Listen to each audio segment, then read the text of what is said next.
Hey everybody, it's Bob. Welcome to the Modeler's Workbench. Thank you so much for watching. Thank you for subscribing. And if you want to watch me build kits and other things related to modeling and model railroading, subscribe to the channel. So in this video, I will be building Sky's Billiards from KC's Workshop. It is it's a wooden kit. It's a brick that's laser cut into wood, which I am a fan of. I really think that they paint up nice and look really nice. So let us head over to the workbench and get started on this. All right, let's see what we've got in the box.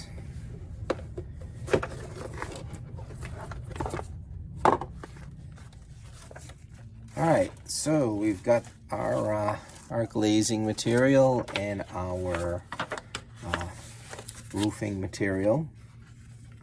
We've got our wood laser cut brick walls. These look nice, huh? A little close-up of it.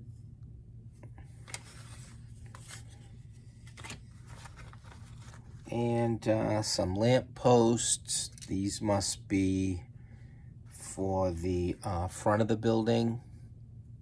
Little columns. Probably piping for the side of the building. Let's see, we've got some large strip wood, most likely bracing material.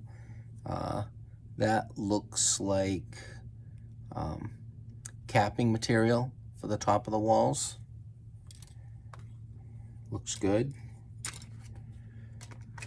And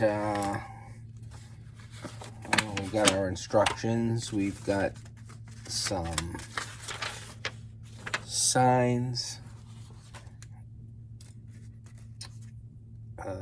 Probably side walls of the entrance here. This might be the roof, I'm sure. We've got our laser board with our laser cut windows and our brick window, like the capping over the windows. Got our sidewalk base. And then we've got a sheet that looks like it shows where the bracing for the walls goes here. Not to scale.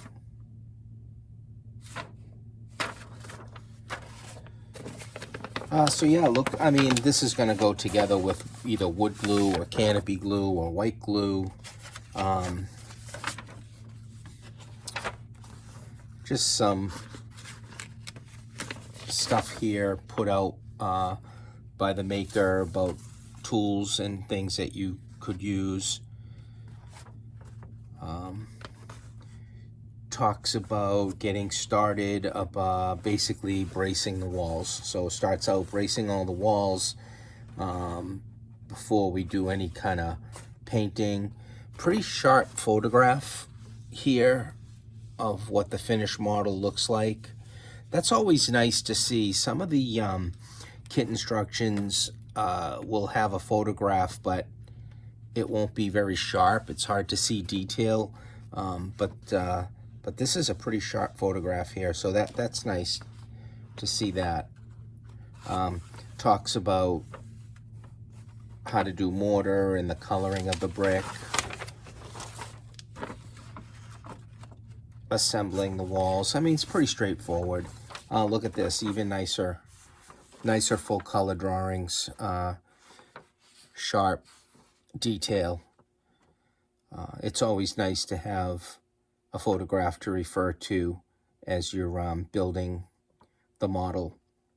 This model should go together rather easily. It's just 4 walls and then this storefront here. But I think it's going to be a pretty sharp looking model when we get done. Looking forward to seeing how it comes, how it's gonna come out. I'm sure it'll come out good, right? I really like the the wood for laser cutting the brick. I've done this before with kits, and it seems to come out nice. So yeah, let me following the instructions. I think they're on the right path by saying to brace everything first, and that is what I'm gonna do. All right, so I decided that I was gonna put the walls together, like I'll put the whole building together, and then I'll prime it, and then I'll paint it as a whole. I think that way I can blend anything together as I go around. So I've got the walls braced. I've got some black paint on the inside, and these will go together like this. Pretty straightforward. Rectangle. So I got to do that, and then I did put some khaki primer on the windows and the doors here, the storefront. And that's when I noticed that I'm missing parts. This is like the second kit in a row, right? The last Bar Mills kit, I was missing parts. And in this Casey's Workshop kit, I'm missing parts. What I'm missing in this kit is the basswood backing for these storefronts. It's these skins are supposed to get glued onto the basswood backing, and then these here can go on. And I don't want to put this on the back burner and wait, or reach out and wait. I just don't want to go through the hassle. So what I'm gonna do is I do have some basswood material on my laser cutter. It doesn't look like it'll be that difficult to make up some pieces to back this here. These two pieces here is really what I need to do. So yeah, that's what I'm gonna do. I'll make my own. Actually, if you look on the instructions, you'll see they've got here's how this piece is supposed to look, and here's how this piece is supposed to look. So yeah, I'm gonna make my own. The other thing, the instructions aren't really spelling certain things out in the kit. One of them is this back door here. It's on this kind of laser board material. You've got you got three pieces that you stack together to make a staircase to go in this little area right in here. And then you've got these pieces. You got two sides that go on an inner door. Glue all these together, and then this whole thing will get glued inside here to make kind of like a recessed doorway. So, but I mean, it's pretty easy to figure out. So what I did was I primed them, I painted them white, and then over the white on the tile, I used this aqua color, and I'll keep working on that to weather it up. I think I'm gonna paint these. I think I might paint these little triangles. Actually, no, diamonds. I think I'll paint these in aqua color too. I think I'm just gonna have to tape them and paint them. I think that'll look pretty good, and then I'll weather it and get it all together. But the next step I'm gonna do is get some green paint on all of this window material and the door front material, and I'll sit and measure it up and cut some pieces on the laser cutter to go behind these storefronts. I got the walls glued together, and I did get a coat of gray primer on it.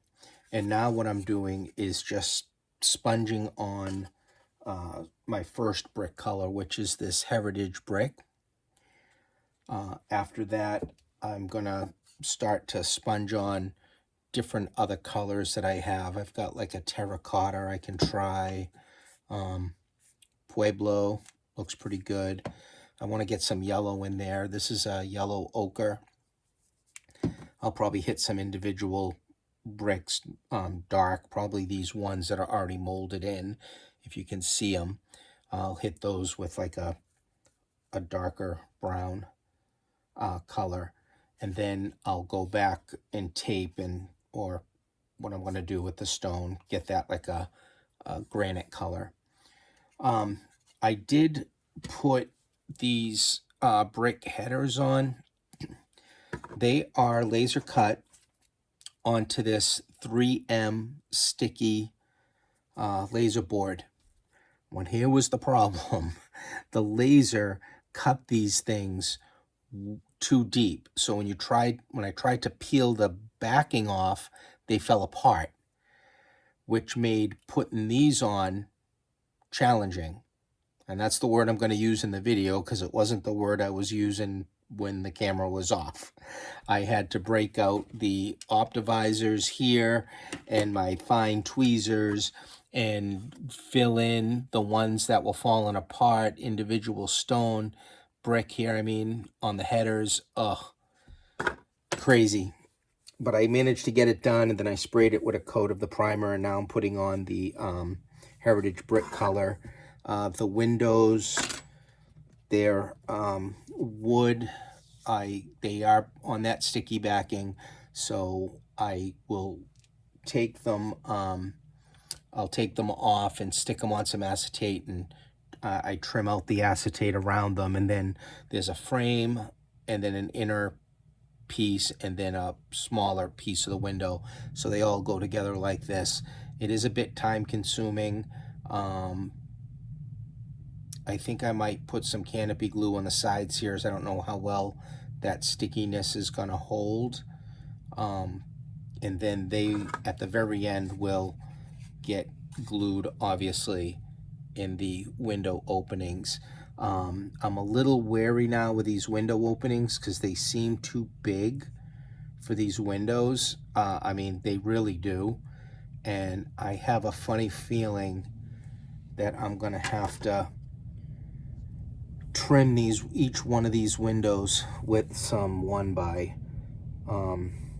I just have a funny feeling I'm going to have to do that to get these to fit properly in the holes, because these window openings seem too big for the windows. So I initially thought that this was going to be a quick kit build to do, and because of these issues, it's turning into a longer build than I thought.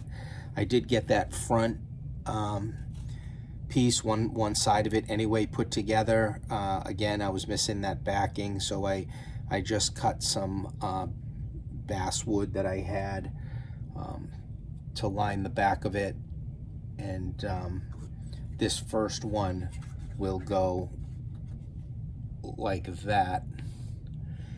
Which brings me to another piece that I realized I'm missing from the kit. I'm missing the top wood piece that goes across, that finishes the top of this opening of the billiard parlor. It's supposed to be a piece of wood that goes from one end to the other across here, so I'm missing that.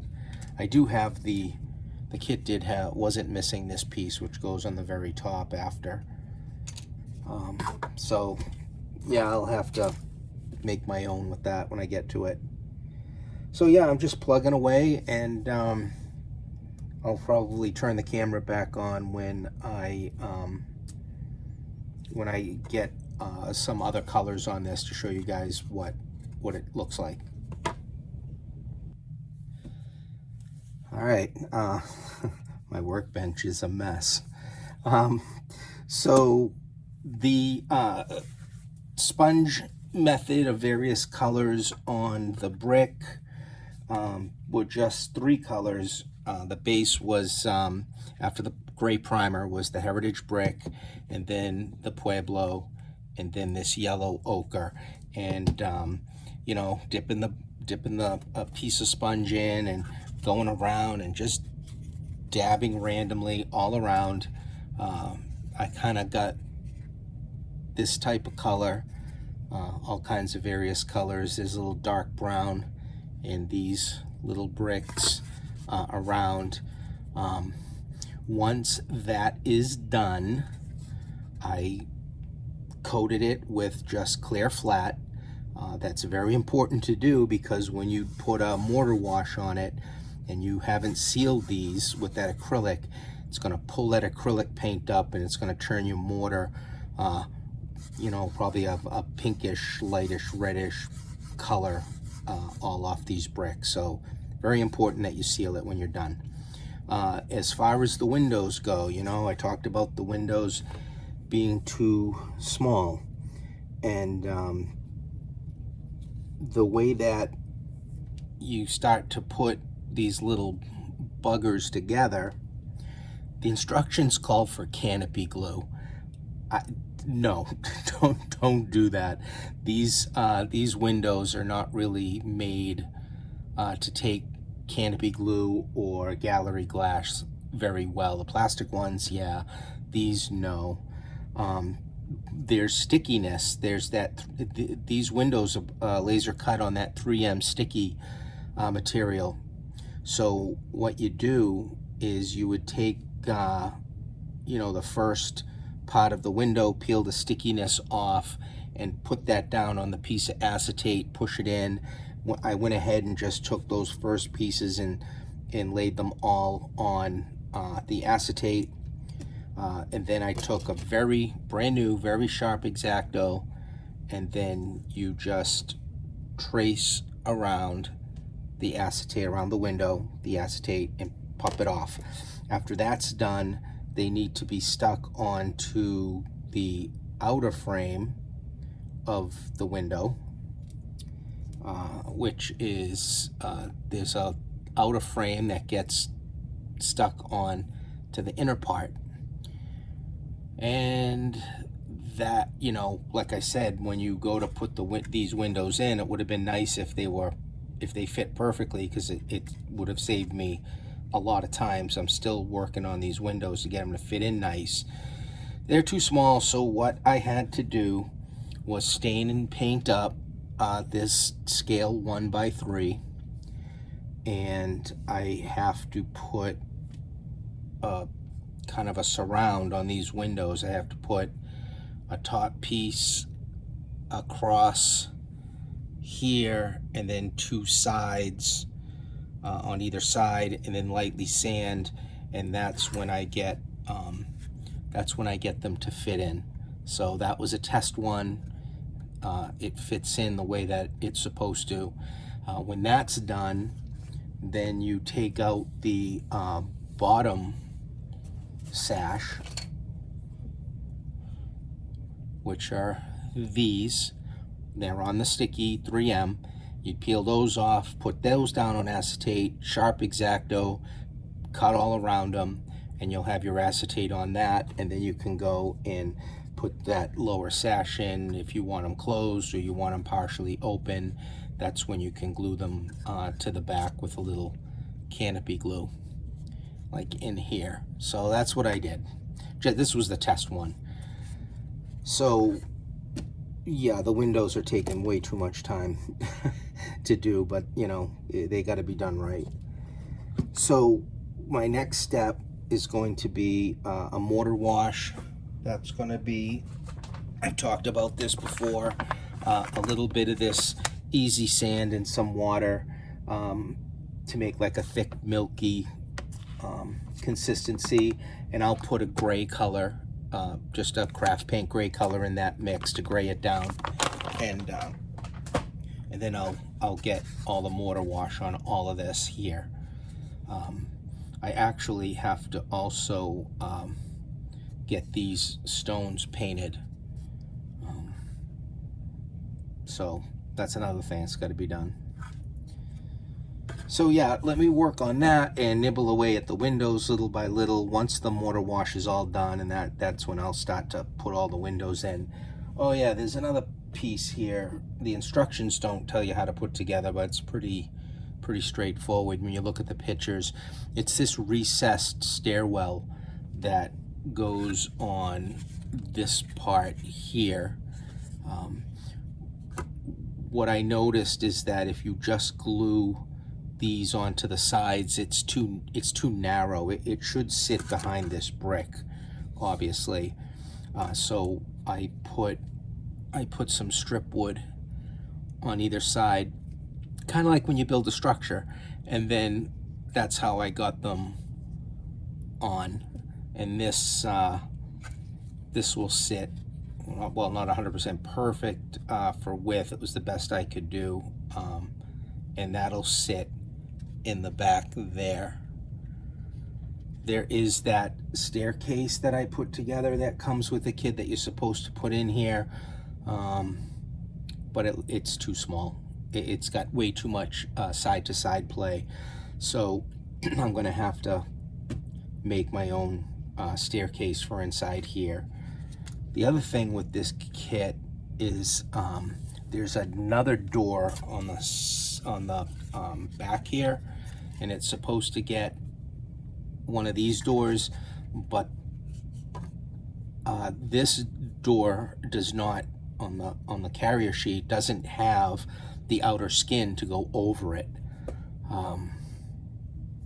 So unless, you know, this door, and it's too small anyway to go in, I'd have to frame it around.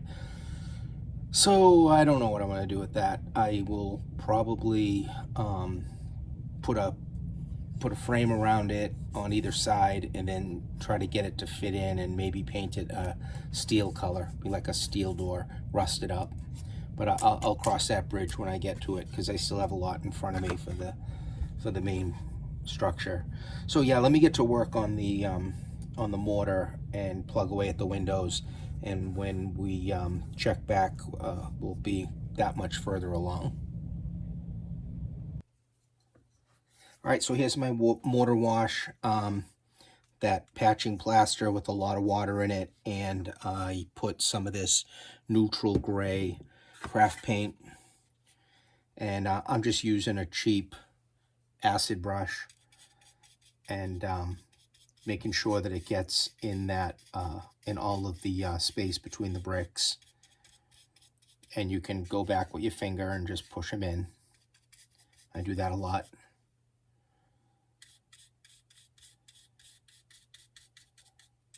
So this is all I do, just kind of get that all in there to get it all in the brick.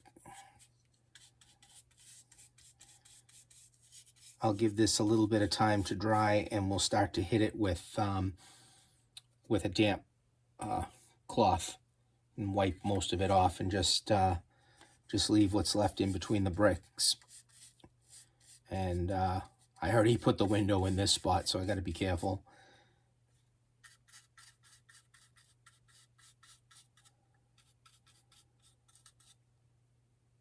And of course, we can always go back with a light wash over the brick if we think it's too light.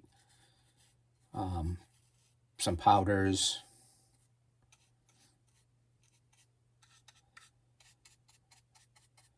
I'll wipe this stone off, because this stone needs to be painted when I'm done. But I do want to get some of these areas between the stones filled.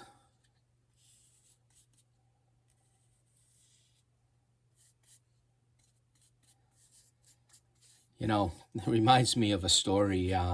You know, we have lots of products out there for modeling, and you know, I started building model kits when I was probably around 10 years old.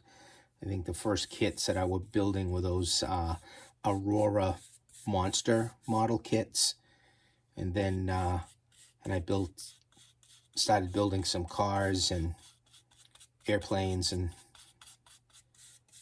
that kind of thing. We had a local hobby store, good old days. I used to go up there all the time, and there were like these old timers that would hang around and talk, and a lot of times they would give kids like me, who they could tell were, you know, really took modeling seriously, some tips and stuff that they did. And I remember this one guy. He used to build planes, jet planes, and cars, and they always look so good. And around the exhaust of his jet planes, it looked like real exhaust. And I remember saying, like, how did you do that? And what he told me that he did was he would get one of those briquettes, you know, the barbecue briquettes, and he would scrape powder off that charcoal briquette, and he would use that all around the exhausts to give you that look. You know, we didn't really call them weathering powders back then, but those are the kind of things that those guys back then would do. Learned a lot from those guys. So yeah, let me just get the rest of this on, and then we'll wipe it down and we'll see what we got.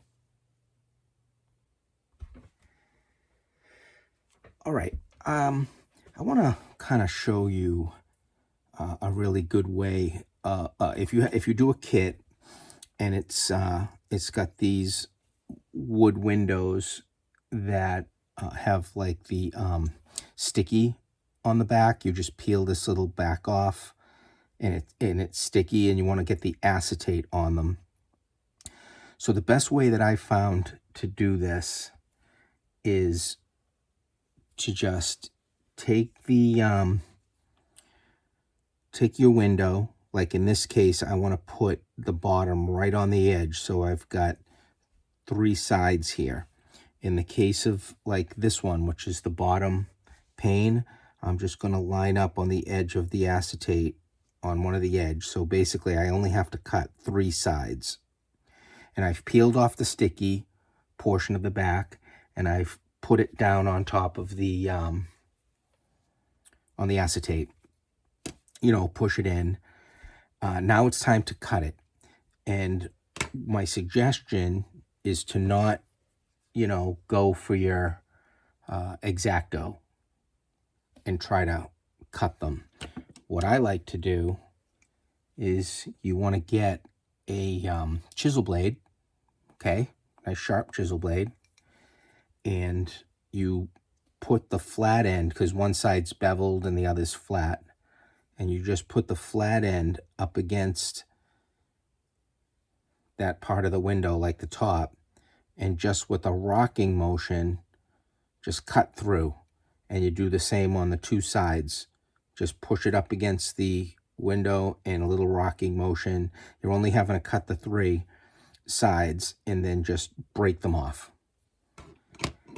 And that is, to me, the easiest way of getting the acetate on the is if you try to use the X-Acto blade, and you know they dull pretty quick, and you're gonna drag it, and it's just more work. So just grab your chisel blade. Now, I know I mentioned what I had to do with these windows. These windows were undersized, so if you put them into the window opening, of the kit, they would just fall through. All right, they weren't snug at all. So I had to get that scale 1x4. It's 1x, not 2x. So it's pretty thin. This is 2x, but I got the scale 1x4, a little oversized to show you what I did. And I glued a little strip to the top and a strip across both sides of the window and let it dry.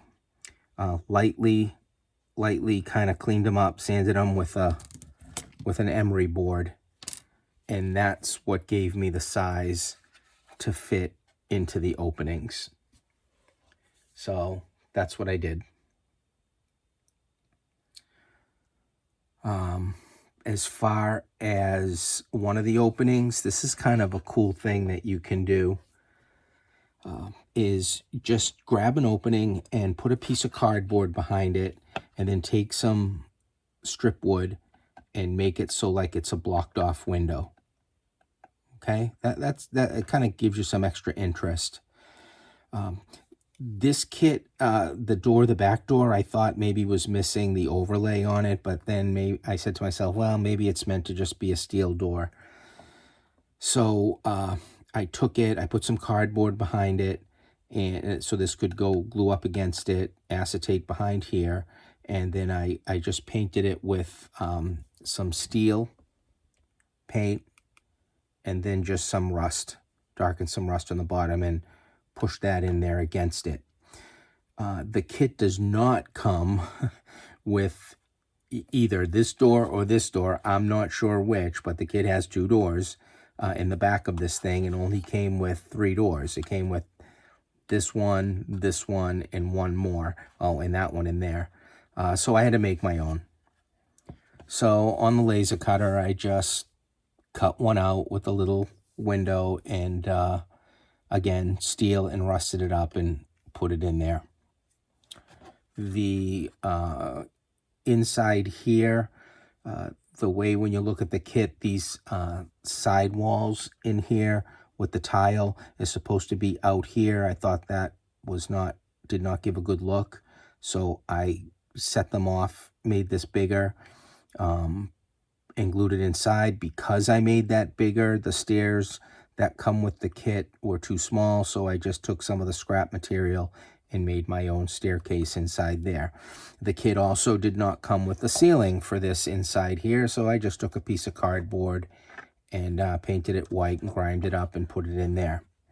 The kit also does not come with the ceiling for this area here, so I've got to take a piece of cardboard and make that. The kit also was missing the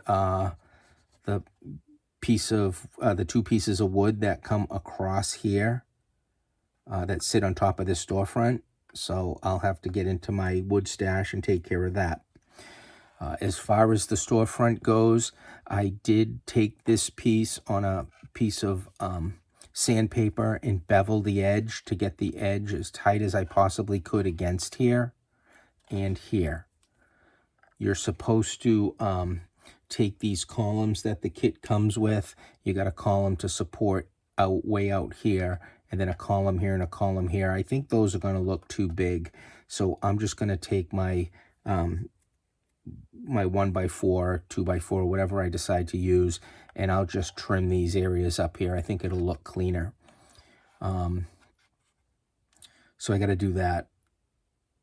This storefront was way too wide to fit in properly for the sidewalk foundation to be underneath, so I had to sand quite a bit off this bottom here to get it so that when it went up under, it would be the right height so that the sidewalk can go under. And speaking of that sidewalk, it comes out really far, and I usually narrow out my sidewalk, so I had cut that piece down, and when I'm all done, I'll slide that under here, and it'll be the width that I'm happy with. All the windows and the bottom sashes are all glued in. I put a light block in here so that you can, if you're looking from one end to the other, you can, you have that light block so you don't see to the other side. The roof, so the roof is on this material here, this laser board. I will put a bracing up underneath in the middle before I slide it down. And I did, you know, remember way back in the beginning where I had measured down and I put my support here for the roof to kind of just sit down in there. I did sand just ever so slightly the side and one of the fronts, so that'll fit in snug. Now, the way that this roof card is printed, you've got these kind of like simulate boards. If you can go over them, or you can leave a patch open like it needs to be repaired. So what I did, this roof card was sprayed with a khaki, you know, the Krylon ammo paint, khaki colored. So I sprayed that down. And then what I did was, where these boards are, I took the X-Acto blade, the number 11, and I scored some lines in to represent wood grain, like that. I brushed on a coat of this Vallejo Old Wood paint, followed by a light brush of khaki paint over that. And then I took this barnwood from Folk Art, and I lightly went over that to put some gray in it. I do want to darken up the wood grain in this, but I'm hesitant to put a black wash in there because I don't want to ruin the coloring on this. And if I put any kind of black wash in there, I've got like one shot, or that's it, it's ruined. So I think what I'm going to do is lightly at the very end, put some black powder in here, see if I can get that just to darken just ever so slightly and get the wood grain to pop out of there. So that'll be what I'll do when I'm all done. So yeah, so let me continue on getting this all done, and then I can get the roof on and finish that up. So I'm getting close to the end, little detail in the front, and we'll go from there.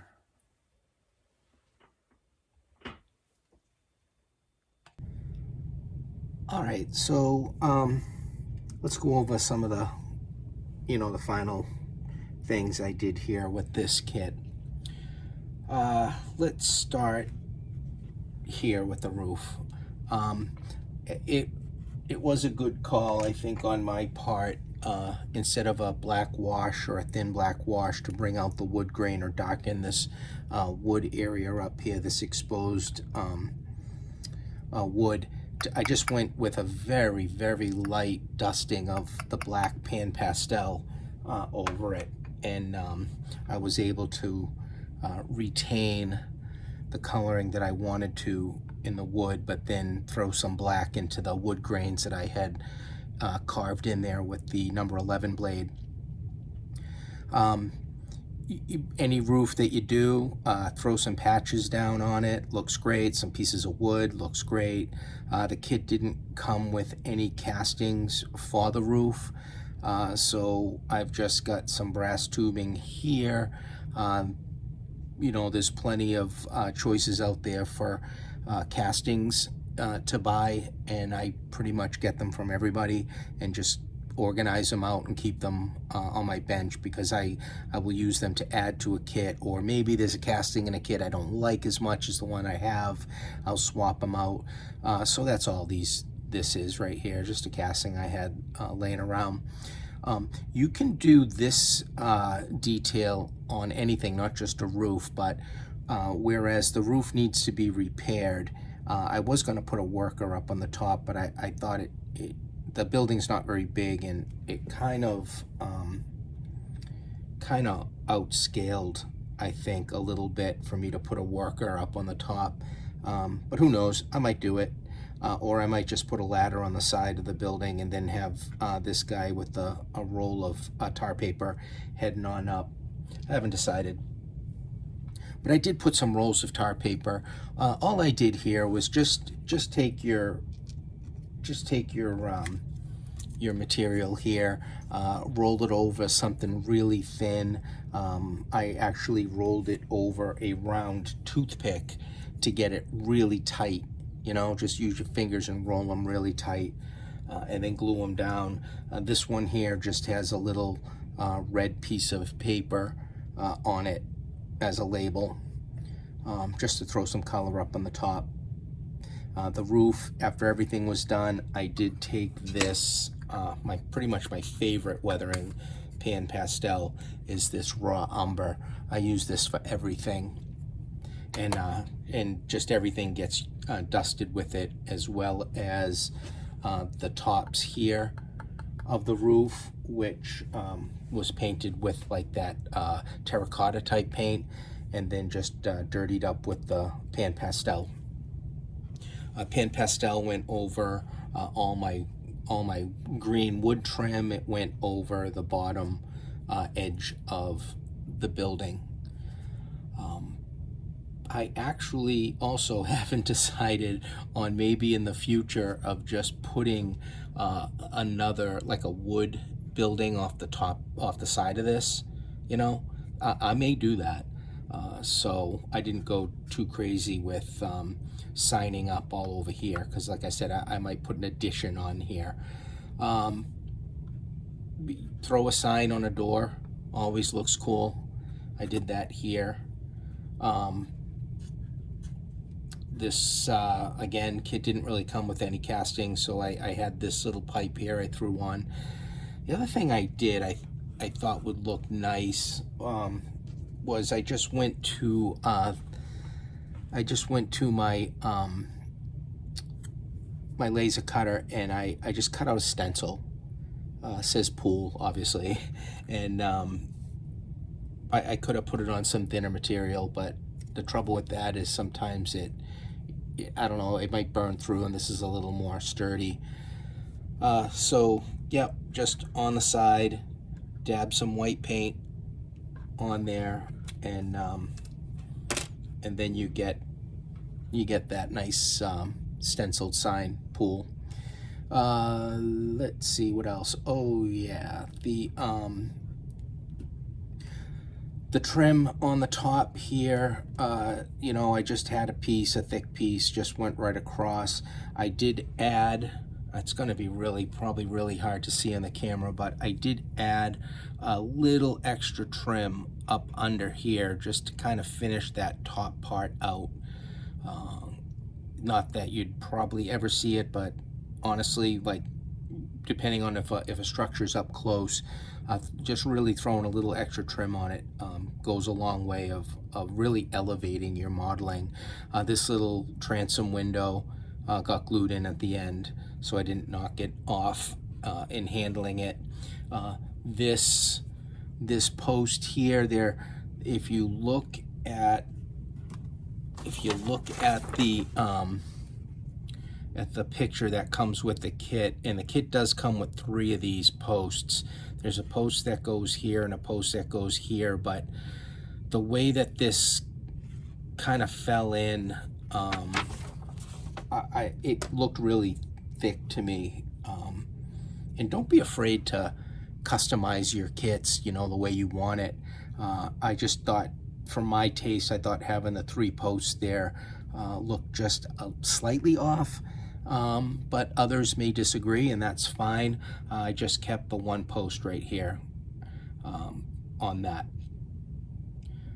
So yeah, I mean, that kind of finishes up the kit. It's not very big, but obviously you knew the issues that I ran into building it that really added extra time. I don't want anybody to be discouraged building kits, because you know, running into issues may make you wary, because my philosophy is you become a better modeler overcoming your issues or problems that you may run into. Your mind is going to work at coming up with solutions and overcoming issues. Building any kind of model is going to make you a better modeler over, you know, that experience that you gain. So don't be afraid building some kits that may have issues, and this one certainly did. And I was a bit surprised. I mean, maybe I just got you know, a kit that was run off on a Friday afternoon, and it was just missing so many things. And the thing that really took a lot more time was the fact that stuff just didn't fit right. So again, I don't know what happened with this particular kit, but it, you know, it did present itself with some issues. And I've built other kits from Casey's workshop. I highly recommend this one. This is a lot of fun. The Cameron Street Apartments. I built this a few years ago. This is a beauty, and I had no issues with this one. I built the Bonnie Tool Company, and there was a diner kit that they put out, and both of those went together super well. Just this one here just happened to have some issues, but all in all, I'm very happy with the way that it came out. I really, really like this part of the kit in here. Again, you know, if the prototype has those tile walls come right out to the outer edge of the brick, where I thought they would look better inside. So again, that was my choice to make a little more work for myself on that. But that just gets back to, if you're doing a kit, you feel that you want to modify it, yeah, go ahead and do it, because again, doing things like that will make you a better modeler in the long run. So yeah, I'll put up some final pictures at the end here, and we'll call this kit done.